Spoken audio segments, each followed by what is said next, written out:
Gold को नहीं एथर budget रे कौन रहिबो जदी गोल्ड रो इंपोर्ट ड्यूटी कट ऑफ हुए ताहले सुना तार निजस्व कारनामा आउरी थरे देखैबो 1,25,000 पर्यंत लॉन्ग टर्म कैपिटल गेन रे टैक्स पडु नथिला। आमे आशा करिबा कि ये 1,25,000 2 लाख को इंप्रूव करा जाओ। नमस्कार, जय जगन्नाथ। आगामी फेब्रुआरी 1 तारिख दिन बजेट परिवेशन करियो जाउचंती हमर finance minister Nirmala Sitharaman madam. हेले बजेट को नहीं सब बेले आम मान मध्य गोटे उत्कंठा थाए बजेट रे कौन हम लोक माने कौन बेनिफिट पाइबे ताकू नहीं सब बेले गोटे उत्कंठा मन रे थाए। आसंतु आज जानिबा जे आगामी 1 तारिख दिन हबाकु थिबा बजेट रे कौन कौन आमे आशा करिबा एवं आगुरु बजेट रे कौन सब हेइची आ ए विगत दिन रो बजेट आ ए बजेट भितरे कौन फरक आसीबो। प्रथमे आपन को मु गोटे सम्यक धारणा देवा ପାଇଁ चाहूची जे ए जो बजेट आसीबो ए बजेट को प्रिपेयर केमती करा जाए। प्रकृति रे देखियो गले फाइनेंस डिपार्टमेंट को गुडाए अलगा बॉडीज अछंती जो माने सजेशन दियंती। आमे प्रथमरु मु आपन को केतेटा सम्यक धारणा एथि पई दोची जे आपन बजेट कोन जानंतु एवं एथरो आसुथबा बजेट प्रति हमर कोन लोक मानकर आशा रहिबो एवं निर्मला सीतारमण मैडम हमरकर आशाटा केमती पूर्ण करिवे आसंतु जानिबा। प्रथम कथा हला गोटे फाइनेंस कमिशन थाए। प्रथम हला फाइनेंस कमिशन। ये फाइनेंस कमिशन सरकारଙ୍କର एक अंश। आर काम हला राज्य मानकु दउथबा ग्रांट विषय चिंता करे। ए राज्य को केते केते टंका को राज्य को केते अलॉटमेंट रहिबो ये हला फाइनेंस कमिशन नो काम।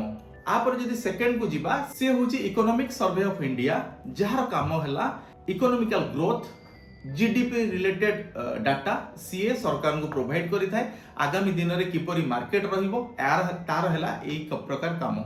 यदि तापरे थर्ड बॉडी की जिबा गुडाए चैम्बर ऑफ कॉमर्स परी अनेक बॉडीज अछंती जो मानकर काम विभिन्न प्रकार जेमति कि FICCI federation of India chamber of commerce of India तार काम होउची इंफ्रास्ट्रक्चर रिलेटेड जहाँ जहाँ डेवलपमेंट होबार अछि जहाँ जहाँ कैपेक्स बा कैपिटल एक्सपेंडिचर होबार अछि सीए को जगह इन्वेस्टमेंट होबो से प्रकार सजेशन देई थाए। आ गोटे बॉडी हला Assocham associated chamber of commerce and industry of India तार काम हला इनडायरेक्ट टैक्सेशन किपरि रहिबो एवं इनडायरेक्ट टैक्सेशन रिलेटेड कोन सब बेनिफिट दिया जाई पारिबो तार काम से सर्वे अनुसार करबे।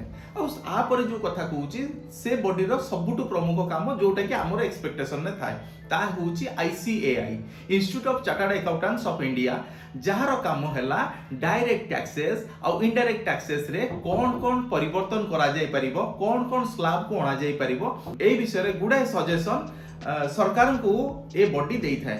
ए प्रकार सजेशन को नहीं सरकार आम मानक पई गोटे भलो बजेट प्रस्तुत करि थांती। तेणु आईसीएआई आम मानकर सबुठु बड़ एक्सपेक्टेशन को फुलफिल करि थाए जे हमर पर्सनल जो डायरेक्ट टैक्स अछि इनकम टैक्स अछि ताहा कि परि प्रदान करा जिवो सेतिरे कोन कोन बेनिफिट मिलि परिबो। तापर जदि आमे आ गोटे बॉडी कथा चिंता करिबा ता हेउची माइन गवर्नमेंट सिटीजन बॉडीज जोटा कि ऑनलाइन रे लोक मानक ठारू आपण माने आ मो परी लोक मानक ठारू कोनोसी प्रकार सजेशन नियंती एवं से सजेशन को भी इंप्लीमेंट करा जाए। एवं आ गोटे बॉडी कथा मु फाइनली कहूची से बॉडी रो ना होउची कॉन्स्टिट्यूशन विथ एक्सपर्ट्स माने एक्सपर्ट्स जेमति कि एडवोकेट्स जो माने टैक्सेशन ने प्रैक्टिस करूचंती किछि सीनियर पर्सन्स जो माने सोसाइटी रे ना करिचंती सेमानकर भी सजेशन निया जाए जे आगामी बजेट किपरि प्रस्तुत करा जिवो। ये सब रहिला सजेशंस जो सजेशंस बेसिस रे बजेट तयारी हुए। एबे कथा रहिला आगामी बजेट आम पई किपरि हबो। आगामी बजेट प्रति आमे माने किपरि भाबरे आशा रखिबा एवं फाइनेंस मिनिस्ट्री बा फाइनेंस मिनिस्टर तरफ आम प्रति कौन गिफ्ट रहिबो। दर्शक बंधु माने आपण जानंतु जे विगत बजेट रे 2025 मसिया हेदिबा बजेट एवं परवर्ती स्तर रे जेतबळे जीएसटी रे रिफॉर्म्स आसिला 12% स्लैब को काटी 5% को निया गला सेतबळे इलेक्ट्रॉनिक्स प्रोडक्ट हो आ गुडे प्रोडक्ट हो जो प्रोडक्ट रे रेट कटिंग हेतिला एवं गत वर्ष बजेट मध्यवित्त परिवार को पाई गोटे सुजोग आनिथिला जो बजेट रे कि एई फाइनेंस ईयर एंड रे आमे बेनिफिट पाइयो को जाउचंती। जेमति कि जदि इनकम टैक्स कथा कहिबा ताहले एबे 12 लाख पर्यंत इनकम उपरे टैक्स छाड़ अछि अर्थात 87A रिबेट अनुसार आपन को 12 लाख रोजगार पर्यंत कोनोसी टैक्स दबाको पड़िबो नाही। किंतु एठी आमे कोन एक्सपेक्ट करिबा कि ए 12 लाख 15 लाख हेबो बोली? मोर व्यक्तिगत विचार ए 12 लाख ए वर्ष पई भी रही पारे। आमे जदी कथा हबा जे न्यू रिजिम और ओल्ड रिजिम रे लोक मानकु जो कन्फ्यूजन थिला सेथिरे धीरे धीरे लोक माने न्यू रिजिम को आसिलेनी, हेले न्यू रिजिम रे लोक मानकर असंतुष्टता बढ़ीची। ता कारण हेउजे या कि न्यू रिजिम रे आउ डिडक्शन दिया जाउ नाही, जेपरि कि आपणकर एटीसी जोथिरे आपणकर एलआईसी हो, life insurance, school tuition fee, आपणकर होम लोन नो कैपिटल पर्सन एटीसी रे एई सब जिंस रे बेनिफिट आपन को मिलुतला, किंतु न्यू रिजिम रे एबे ता बेनिफिट नाही। आमे आशा करिबा एटीसी हुए तो पूरा इंपोज न करई पारंती, किंतु जो होम लोन रो पर्सन टा कथा रहुतला हुए तो अलाउ करले बहुत भलो होंदा। आशा भी रखिबा जे से होम लोन रो कैपिटल पार्ट को हमको बेनिफिट मिलु।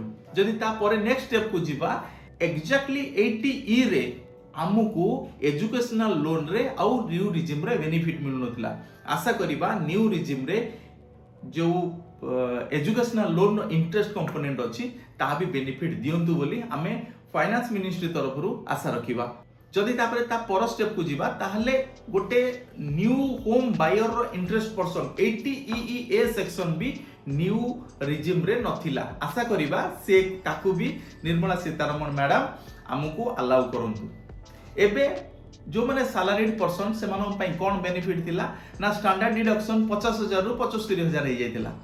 आउ आमे ए वर्ष एक्सपेक्ट करिबा 75,000 लिमिट को लक्ष्य को शिफ्ट करंतु बोली। ता हेले कोन हबो ना सैलरीड पीपल माने टिके अधिका बेनिफिट पाइबे, लिक्विडिटी ऑफ कैश तांकर हाथ रे अधिका हबो, ता द्वारा परचेजिंग कैपेसिटी ता बढ़िबो। जदि आ परे सबुटु अधिका चर्चा होउतबा कथा विषय जिबा आईसीएआई तरफ रु जॉइंट टैक्सेशन को सामना को आना जाइछि। जॉइंट टैक्सेशन अर्थ हला हस्बैंड वाइफ जदि एकाठी रोजगार करूचंदी, जणकर गोटे स्टैंडर्ड डिडक्शन बा स्लैब रेट रु बिलो रे रोजगार करूचंदी, आउ जणे एभव रे रोजगार करूचंदी, ताहले दुई जनकर कंबाइन करा जाई डिडक्शन नो बेनिफिट दिया जाई परिबो। आ द्वारा गोटे फैमिली रे हस्बैंड वाइफ स्टैंडर्ड डिडक्शन हो बा स्लैब रेट रो बेनिफिट नै परिबे। तेनु जॉइंट टैक्सेशन को हुए तो ए वर्ष इंप्लीमेंट करा जाई पारे।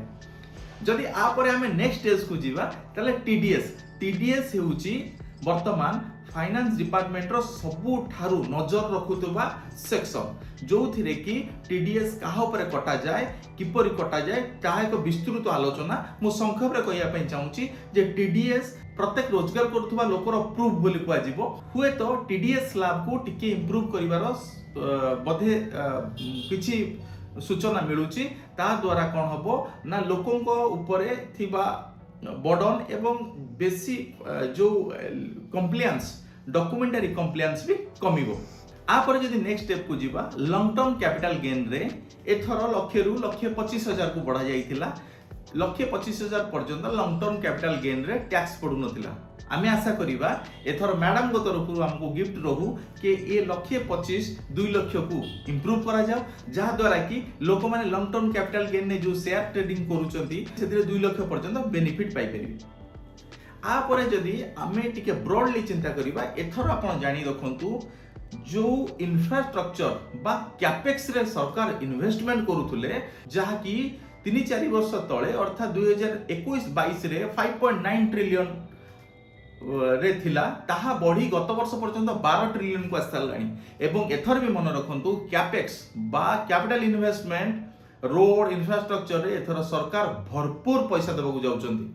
आ द्वारा आपण मानक जीवन में कोन प्रभाव पड़िबो आपण भाबिबे जे इंफ्रास्ट्रक्चर बढ़ले कोन हबो, एथिरे एम्प्लॉयमेंट जनरेट हबार चांसेस बहुत अधिका। तेणु कैपिटल इन्वेस्टमेंट हेले मनी मार्केट रे सर्कुलेट करिवो। आ द्वारा हम पाखरे गोटे साइकिल ऑफ मनी हम पाखरे रहिबो। बजट को नै एथर लोक मानक भीतर आउ गोटे भी इच्छा रहिछि गोल्ड को नै।